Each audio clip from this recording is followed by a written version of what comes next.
Dear students, मैं English classes से PP sir. आपको जैसा कि पता है कि हमारे यूट्यूब चैनल का नाम है AKT लाइव ऐप। सारी की सारी वीडियोस यूट्यूब पे आपको मिलेंगी। तो कुछ बच्चों की टर्म्स कंडीशन के हिसाब से उनके सामने कुछ दिक्कत आ रही थी कि वो बार बार कह रहे थे सर हमें कुछ रिलेटिव प्रोनाउन में प्रॉब्लम आ रही है, क्वेश्चंस निकल नहीं पा रहे हैं, तो एक वीडियो रिलेटिव प्रोनाउन की हो जाए। तो उस रिलेटिव प्रोनाउन को लेकर आपके सामने एक वीडियो रखी जा रही है। चलो देखते हैं भाई।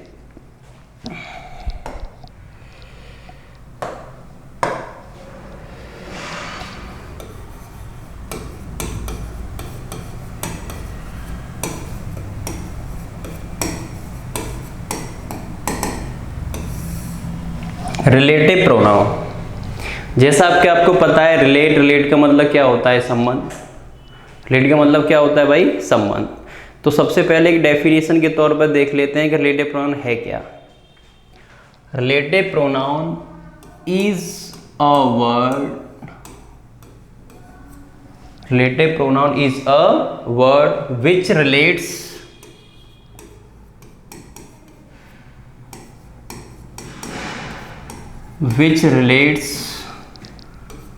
to the noun or pronoun, तो दोबारा से इसे एक बार रीड करके देखेंगे। Relative pronoun is a word, एक ऐसा वर्ड है विच रिलेट्स, जो रिलेट करता है टू द नाउन, नाउन को, या किसको भाई? प्रोनाउन को, which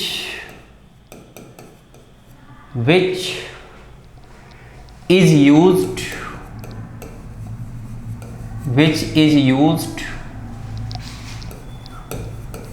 before it। एक डेफिनेशन के तौर पे लिख दिया है। इसको चीज़ों को आप बहुत आसानी से समझ जाओगे। आगे जाके वीडियो को पूरा देखना, बहुत आसान से आसान तरीका बताया जाएगा जो एक बार में ही आपको पूरा समझ आएगा।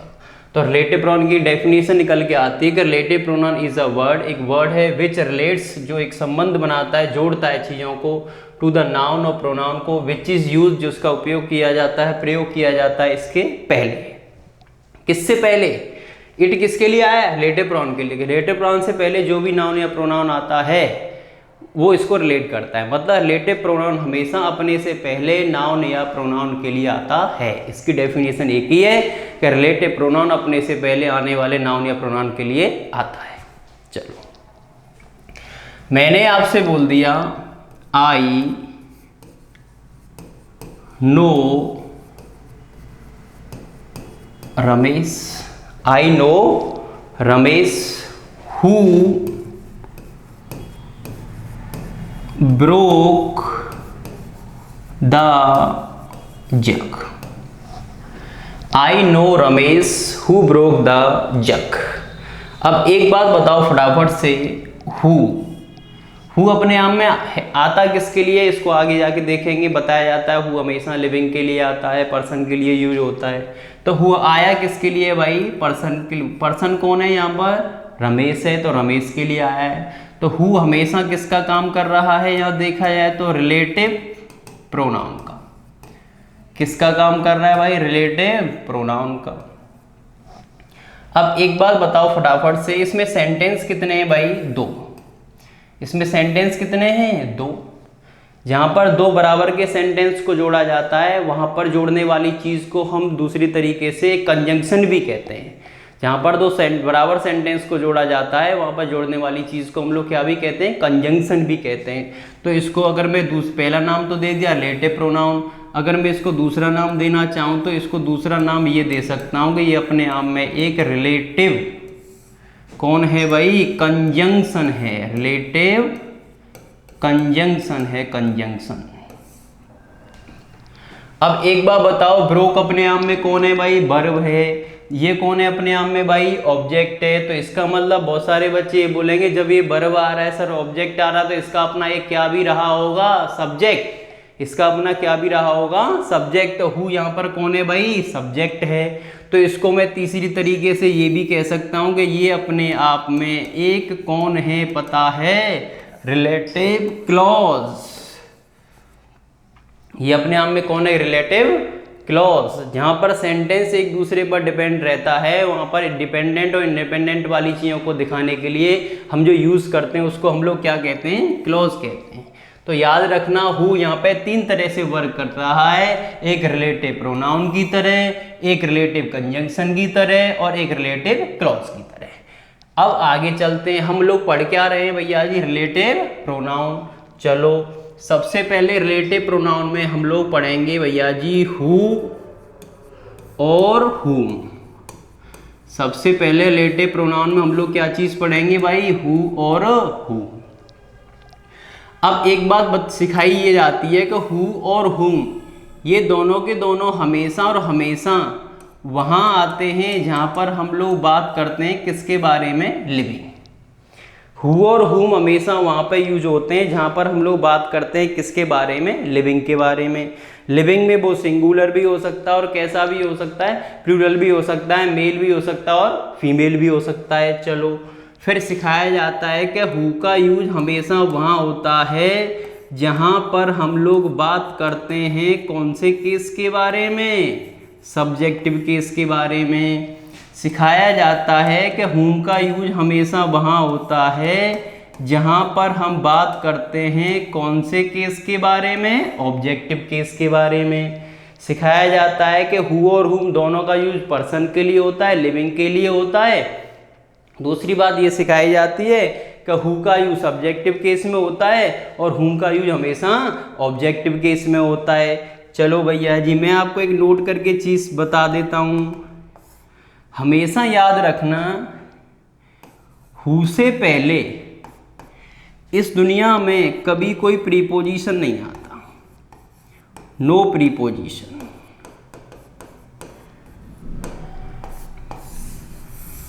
हु से पहले कभी इस दुनिया में कोई भी क्या नहीं आता भाई, प्रीपोजिशन नहीं आता। अगर हु की जगह पर मैं क्या यूज कर दूं, हुम, तो हुम से पहले इस दुनिया में कोई ना कोई कंडीशन के हिसाब से क्या लगा सकता हूं मैं भाई, प्रीपोजिशन लगा सकता हूं। लेकिन इस हु से पहले कभी कोई प्रीपोजिशन नहीं आता, लेकिन हुम से पहले क्या लग सकता है भाई, प्रीपोजिशन लग सकता है। ये हमेशा याद रखना। ऐसा होता क्यों है इस चीज को समझो। आपको सिखाया जाता है कि हमेशा प्रीपोजिशन के बाद जो भी नाउन या प्रोनाउन आता है वो कौन से केस में होता है, ऑब्जेक्ट में। क्या प्रीपोजिशन के बाद कभी सब्जेक्ट आ सकता है, नहीं आ सकता। प्रीपोजिशन के बाद कभी सब्जेक्ट नहीं आ सकता। तो हमेशा याद रखना जब मुझे कोई प्रीपोजिशन लगाना है तो मैं वहां पर क्या लगाऊंगा भाई, ऑब्जेक्ट लगाऊंगा। जब मैं ऑब्जेक्ट लगाऊंगा तो इन दोनों में ऑब्जेक्ट का काम करता कौन है, हुम करता है। तो इसका मतलब हुम से पहले प्रीपोजिशन आ सकता है या प्रीपोजिशन के बाद में क्या आ सकता है भाई, हुम आ सकता है। हु से पहले प्रीपोजिशन क्यों नहीं आ सकता, क्योंकि हु किसका काम करता है भाई, सब्जेक्ट का। और सब्जेक्ट से पहले कोई प्रीपोजिशन नहीं आता क्योंकि प्रीपोजिशन के बाद हमें सब्जेक्ट नहीं चाहिए बल्कि ऑब्जेक्ट चाहिए। जो ऑब्जेक्ट कौन है, हुम है। यहाँ तक कोई परेशानी हो किसी बच्चे को तो बताइए, नोट करो फटाफट से।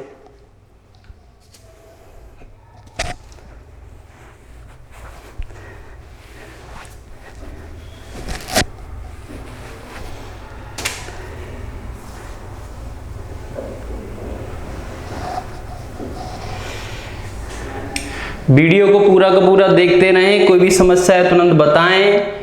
लाइक शेयर सब्सक्राइब सारी कंडीशन को अप्लाई करते रहें भैया जी। बहुत आसान से आसान चीज़ बताऊंगा। अभी तो एक बेसिक तरीका है जो एक फंडामेंटल तैयार किया जा रहा है, इसका सबसे आसान तरीका मैं तुम्हें बताऊंगा। हु और हुम का सबसे बाद में आप देखना चलते वक्त।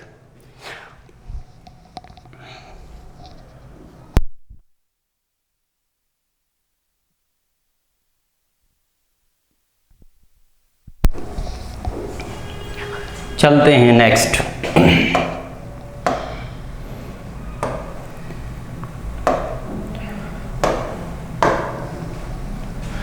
चलो भाई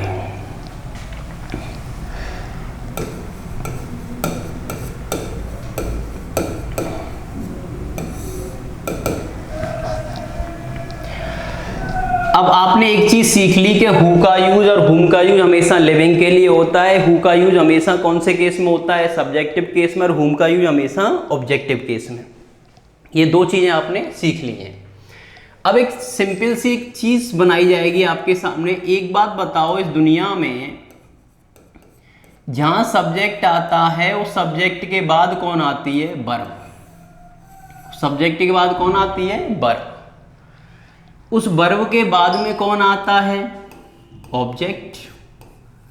उस वर्ब के बाद में कौन आता है? ऑब्जेक्ट। उस ऑब्जेक्ट के बाद में कौन आता है? सब्जेक्ट। ये चीज आपको समझ नहीं आई होगी कि ऑब्जेक्ट के बाद में सब्जेक्ट। आपको पूरा का पूरा समझ आ गया होगा, लेकिन ये चीज समझ नहीं आई होगी कि ऑब्जेक्ट के बाद सब्जेक्ट। तो मैं आपको बताता हूं, मैंने तुमसे बोल दिया आई लाइक हर,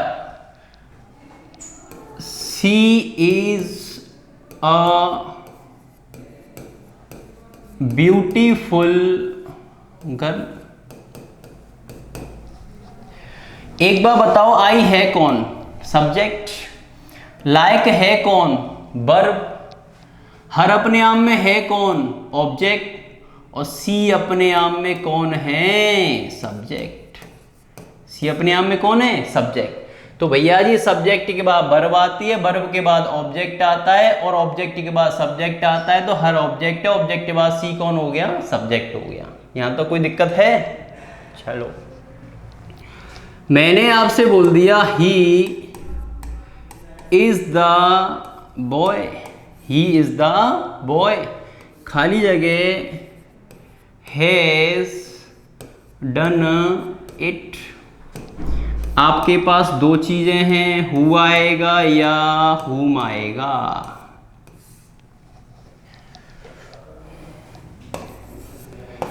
दूसरी बात, मैंने आपसे बोल दिया he is the player, he is the player, खाली जगह the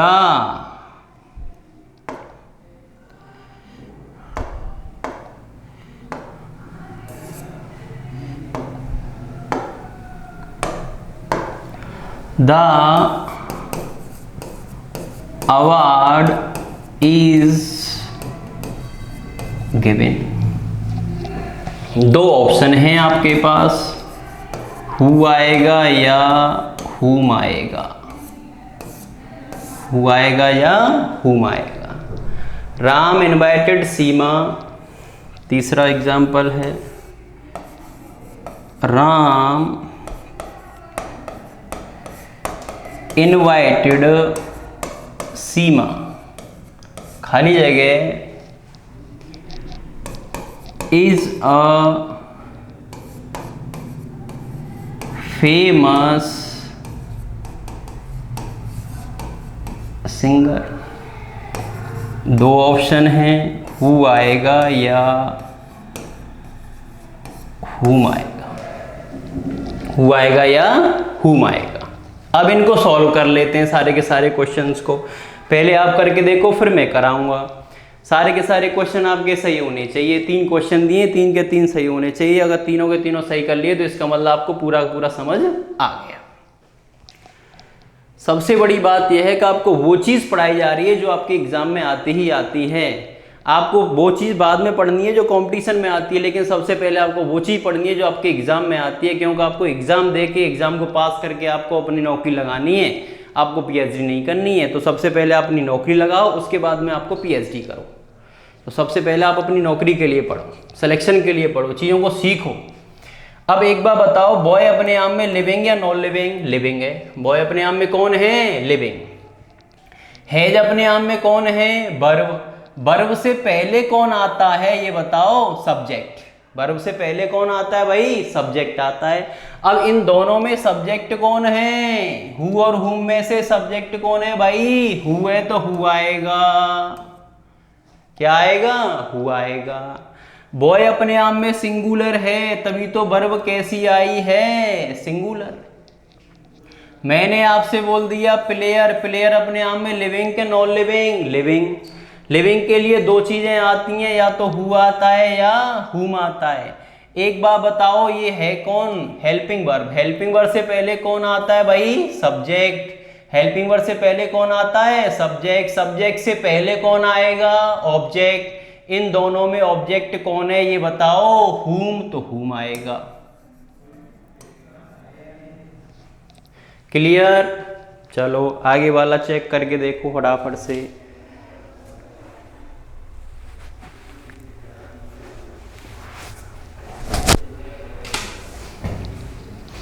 Ram invited Seema, Ram invited Seema, fill in the blanks is a famous singer.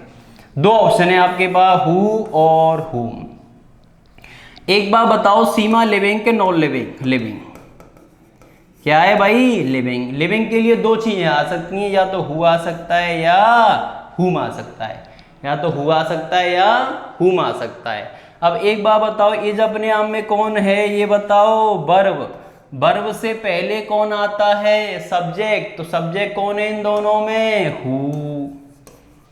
Subject कौन है? हु। तो हमेशा याद रखना, बहुत आसान तरीका मैंने आपको बता दिया है। सब्जेक्ट, सब्जेक्ट के बाद वर्ब आती है, वर्ब के बाद ऑब्जेक्ट, ऑब्जेक्ट के बाद सब्जेक्ट। कहीं पे भी आपको अगर सब्जेक्ट दिख रहा है तो उससे पहले हमेशा ऑब्जेक्ट आएगा, और ऑब्जेक्ट इन दोनों में कौन होता है? हुम। कहीं आपको क्या दिख रही है? वर्ब दिख रही है, तो वर्ब से पहले कौन आता है? सब्जेक्ट। इन दोनों में सब्जेक्ट कौन होता है? हु। यहां तक कोई परेशानी हो तो बताओ। अब आगे चलते हैं।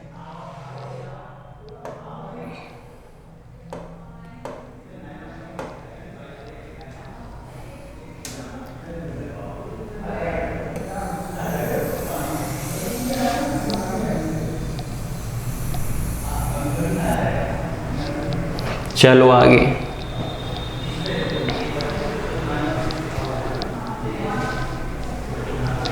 आगे एग्जाम्पल देखते हैं। Ram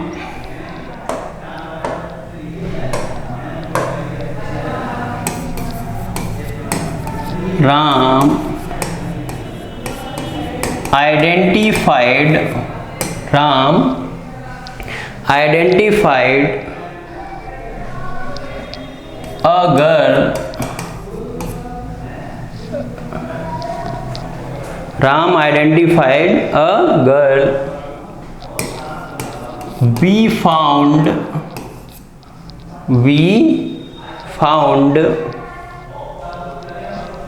her to be a pickpocket, her to be a pickpocket। याद रखना, हमेशा पिक पॉकेटर नहीं होता, हमेशा क्या होता है? पिक पॉकेट होता है। ये बहुत पूछा जाता है पेपर में, पिक पॉकेटर गलत होता है। इसका सही क्या होगा? Pick pocket. जेब कतरा पड़े होंगे तुमने जेब काटते हुए। यहां पे आपको फिल इन द ब्लैंक्स भरना है। राम आइडेंटिफाइड अ गर्ल, खाली जगह, we found her to be a pick pocket.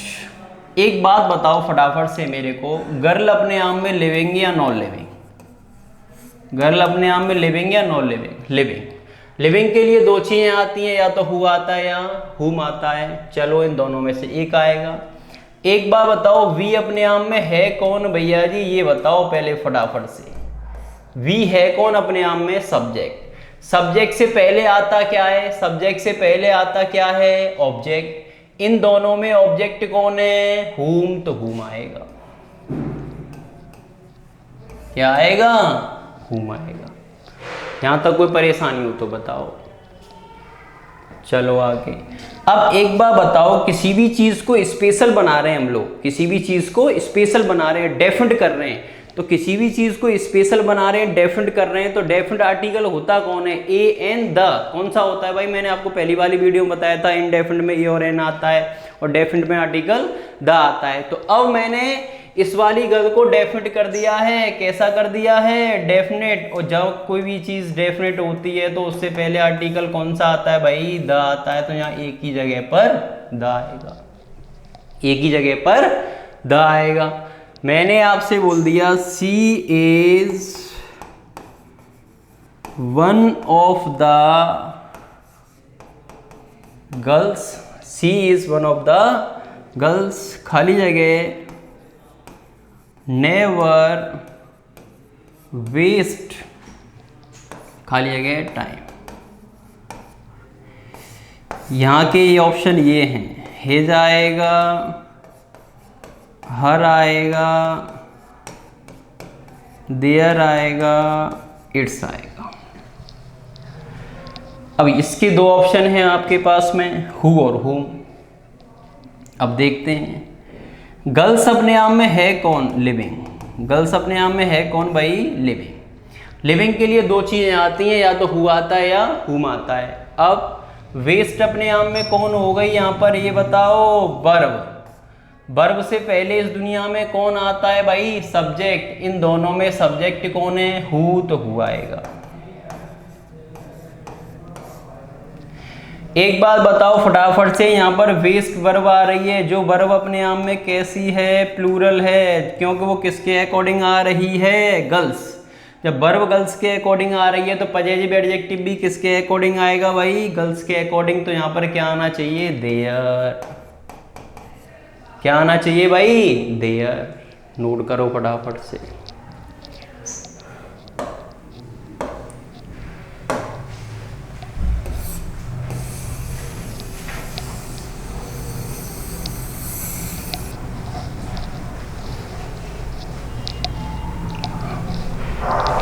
Note कर लिया होगा। आगे देखते हैं एक और एग्जाम्पल।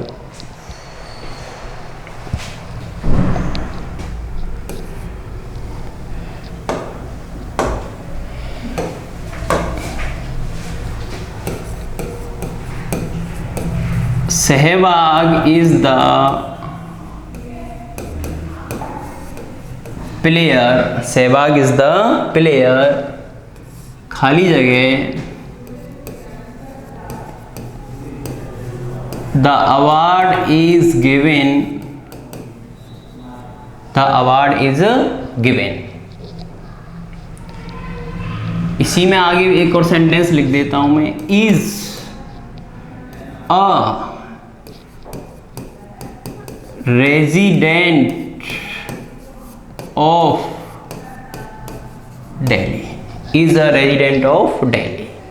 ये क्वेश्चन है, आपको इसको सॉल्व करना है अभी। आपको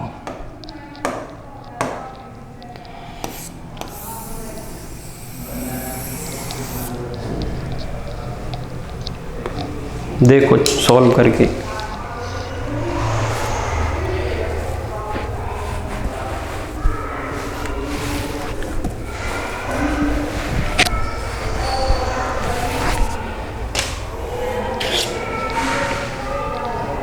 चलो करके देखते हैं। प्लेयर अपने आप में क्या है ये चेक करो पहले। लिविंग है भाई। प्लेयर अपने आप में क्या है भाई? लिविंग है। चलो, लिविंग के लिए इस दुनिया में दो चीजें आ सकती हैं, या तो हु आ सकता है या हुम आ सकता है, जो पहले बता चुका हूं मैं। अब चेक करके देखते हैं। The award. अवार्ड अपने आप में या कौन है इस दुनिया में? सब्जेक्ट। कौन है? सब्जेक्ट। सब्जेक्ट से पहले आता क्या है? ऑब्जेक्ट। बहुत सारे स्टूडेंट इसमें क्या भरेंगे? ऑब्जेक्ट भरेंगे। इन दोनों में ऑब्जेक्ट कौन होता है भाई? हुम होता है, तो हुम भर दिया। अब एक बात बताओ, इस पूरे के पूरे सेंटेंस को आप छुपा लो तो आगे देखो क्या लग रहा है? इज। इज अपने आप में है कौन भाई? Helping verb. हेल्पिंग वर्ब हमेशा किसके लिए आती है ये बताओ? सब्जेक्ट के लिए या ऑब्जेक्ट के लिए? सब्जेक्ट के लिए आती है। तो इन दोनों में सब्जेक्ट कौन है? हु। तो यहाँ हुम नहीं आएगा, बल्कि कौन आएगा भाई? हु आएगा। तो मैं आपको एक 20 सेकंड का एक बहुत आसान तरीका बता दे रहा हूँ, जिसको आपको फोकस करना ही करना है, जो आपके लिए एक ट्रिक बन के आ रही है कि कहीं पे भी अगर आपको वर्ब दिखती है, वर्ब, तो उससे पहले आपको हु लगाना है। कहीं पे भी आपको सब्जेक्ट दिखता है तो उससे पहले हुम लगाना है। सबसे पेनसिया जो तरीका है वो तीसरा वाला है कि कहीं पे सब्जेक्ट आए और वहां पे कहीं पे भी कोई वर्ब आए, सेकंड वर्ब, तो उससे पहले हमेशा हु आएगा। जो एग्जाम्पल अभी कराया है वो हमेशा तीसरे वाले कॉन्सेप्ट पे डिपेंड। आप चेक करके देख लो, सब्जेक्ट आ रहा है, दूसरी वर्ब आ रही है, तो वहाँ पर क्या आना चाहिए, हु आना चाहिए। आज के लिए इतना ही, धन्यवाद।